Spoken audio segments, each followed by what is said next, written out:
Good evening, ladies and gentlemen. Welcome to our MISAD Bulletin, and we shall start with our headlines. U.S. insists reimposition of Iran sanctions is legal. French Environment Minister quits on air.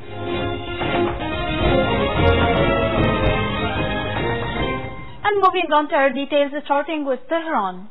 Iranian President Hassan Rouhani failed to convince Parliament on Tuesday that his plans will pull the country out of an economic nosedive worsened by America's withdrawal from the nuclear deal. While Rouhani warned that painting a bleak picture of people's lives will lead to further darkness, lawmakers voted 4 separate times to say they were unconvinced of his answers about Iran's recession, its cratering currency, unemployment, and smuggling. Those questions now could go to Iran's judiciary for further review. It's worth mentioning that it's the second time in Iran's history that Parliament ordered a sitting president to appear before it to answer questions. On to Iranian-American relations, the United States on Tuesday defended its reimposition of sanctions against Iran as a legal and justified national security measure that cannot be challenged by Tehran as the United Nations highest court. U.S. State Department legal advisor Jennifer Newstead urged judges at the International Court of Justice to reject an urgent request by Iran to order the suspension of sanctions reimposed by President Donald Trump in May.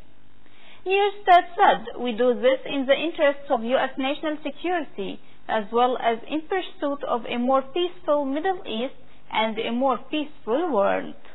On the other side of the world, France's high-profile environment minister unexpectedly announced his resignation live on national radio on Tuesday, lamenting the government's lack of decisive action on green issues.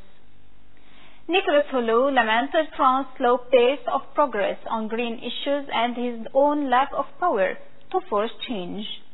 His on-air resignation on France Interradio was so out of the blue when he said, "I no longer want to lie to myself.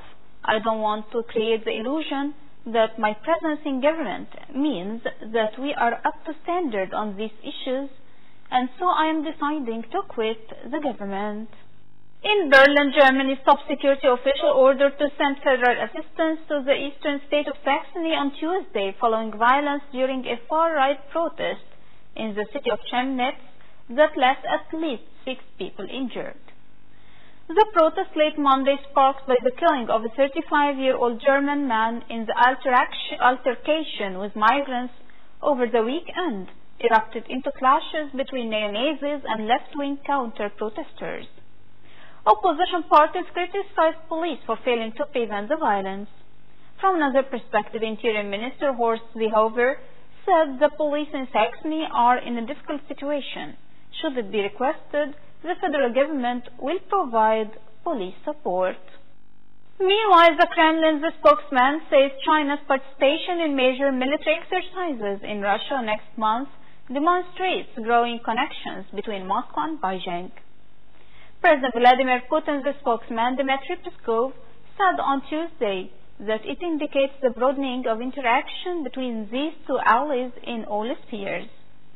This comes as the war games in Central and Eastern Russia, which are billed as the largest since the fall of the Soviet Union, will involve about 300,000 Russian troops. China's state Xinhua news agency has reported China plans to send 3,200 troops and about 900 weapons units.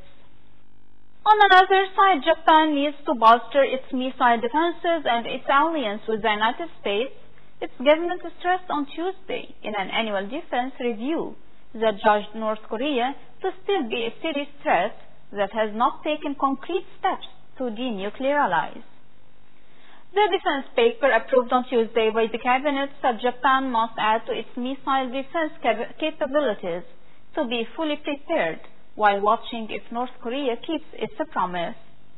Noteworthy is that President Donald Trump and North Korean leader Kim Jong-un signed a vague joint statement at their summit in June that included agreements to denuclearize the Korean peninsula.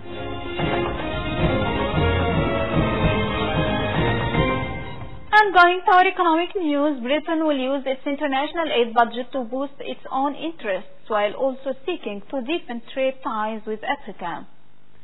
Prime Minister Theresa May is visiting South Africa, Nigeria and Kenya on her first official trip to the continent. In a speech in Cape Town, May said on Tuesday she wanted Britain to become the biggest investor in Africa out of the group of 7 nations, overtaking the United States by using the aid budget to help British companies invest on the continent. May recommitted to maintaining the overall British aid budget at 0.7% of economic output, but said she would use it in a way that helped Britain. And finally, global shares were mostly higher on Tuesday after the White House said it reached a preliminary agreement with Mexico on replacing a North American free trade deal. Franc CAC 40 rose 0.1% in early trading to 485.39, while Germany's DAX was up 0.2% at 12,561.44. Britain's FTSE 100 gained 0.7% to 7,630.36. US shares were set to be flat, with the futures virtually unchanged at 27,078. While S&P 500 futures gained less than 0.1% to 2,899. Meanwhile, in Asia, Japan's benchmark Nikkei 225 finished at 22,813.47, up 0.1%. However, the Shanghai Composite Index inched down 0.1% to 2,777.98. And before ending our news, let's take another look at the most important headlines for today. US insists the imposition of Iran sanctions is illegal. French Environment Minister quits on air.